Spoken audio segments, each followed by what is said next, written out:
여호와께서 그에게 임신하지 못하게 하심으로 여호와께서 그를 생각하신지라 한나가 임신하고.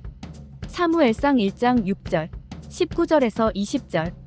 이제 일주일 후에 있을 미국 대통령 선거에 공화당 후보로 나선 도널드 트럼프 전 대통령의 부인 멜라니아 여사가 여성들의 낙태권에 대해 단호한 지지를 선언했습니다. 곧 출간될 그녀의 회고록에서 여성이 임신 여부를 결정하는 것은 자신의 신념에 의거해야 하며 정부의 어떤 압력이나 개입으로부터 자유로워야 한다. 낙태 문제에 있어서는 여성 자신이 스스로 결정할 수 있는 권리를 절대 지지한다. 는 입장을 밝혔습니다. 일반적으로 낙태에 관한 문제에 대해 공화당은 반대 입장을, 민주당은 지지 입장인데 공화당의 대통령 후보로 나온 트럼프의 부인이 민주당이 지지하는 여성의 낙태권을 주장하고 나온 것은 트럼프로서도 난감한 상황이 아닐 수 없습니다. 낙태에 관한 문제는 어제 오늘의 일이 아니고 오래된 사회적 이슈이며 생명 우선이냐, 프로라이프, 여성의 선택의 권리 우선이냐, 프로초이스의 문제는 여전히 미국 사회의 중요 이슈 가운데 하나입니다.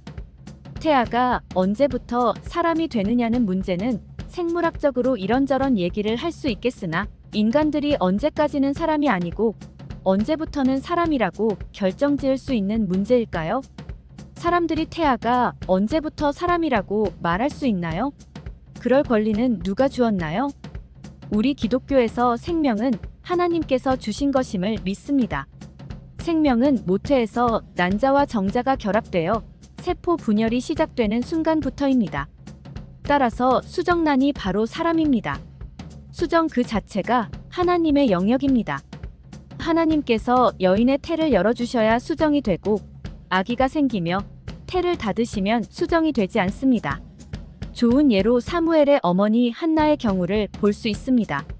사무엘의 어머니 한나가 아기를 갖지 못한 것은 여호와께서 그녀에게 임신하지 못하게 하셨기 때문입니다. 그러나 여호와께서 한나를 생각하셔서 한나에게 임신을 허락하시자 불세출의 지도자 사무엘을 출산하였습니다. 신약에서도 세례 요한의 아버지 사가랴와 어머니 엘리사벳이 하나님 앞에서 의인으로 하나님의 모든 계명과 규례대로 흠이 없이 행한 의인들이었지만 자식이 없었습니다. 하나님께서 그들에게 자녀를 주시지 않은 것입니다. 그러나 하나님께서 그들에게 세례 요한을 주셨습니다. 사도 바울은 내 어머니의 태로부터 나를 택정하시고 라고 말씀하셔서 그를 택한 시기가 어머니의 태에 있을 때라고 말씀하십니다. 또한 그는 한 걸음 더 나아가 창세전에 그리스도 안에서 우리를 택하사 라고 말씀하시면서 우리의 생명은 하나님께서 창세전에 택하셨다고 선언하였습니다.